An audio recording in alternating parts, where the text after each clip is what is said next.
Jinal Joshi wasn't the kind of person who chased the spotlight. She was quiet, thoughtful, always the one behind the camera rather than in front of it. A self-taught filmmaker from Mumbai, Jinal had been working at a small wedding video studio, splicing together love stories for people she barely knew. It wasn't glamorous, but it paid the bills and fed her dream of one day telling her own story. She had this project, something she'd been working on silently for over a year. A short film, shot entirely on her old second-hand DSLR, using real people, not actors. The kind of story that didn't have drama or action, but had truth. It was called You Looked at Me Like I Was Magic.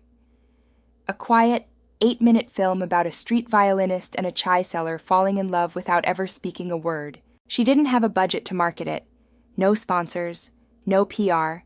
Just a Vimeo link she nervously posted one night on Twitter with the caption, "If this moves even one person, I'll call it a win."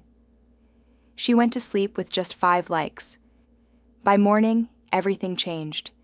A musician in Delhi stumbled across the film, posted it with the words, "I don't know who Jinal Joshi is, but she just made me feel everything." Then a poet shared it. Then a Bollywood actor. By 4 p.m., her phone had crashed from all the notifications. The video had gone viral. Not the loud, memey kind of viral, but the soul-shaking, people-crying, strangers hugging each other on the internet kind. It was being called India's softest love story.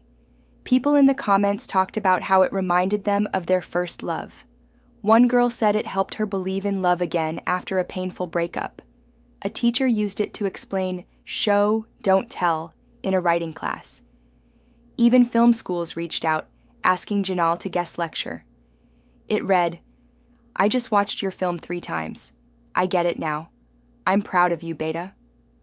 The next day, she posted a behind-the-scenes video, revealing how she shot it using borrowed gear, edited it during night shifts, and paid the chai seller in real cups of tea. She laughed through tears and said, "I didn't think this story mattered.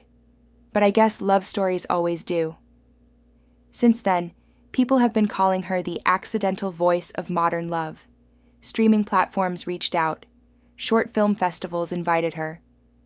But through it all, Jinal stayed grounded, still walking the streets of Mumbai with her old camera, still believing in quiet magic. Because sometimes, the most powerful stories aren't shouted. They're whispered.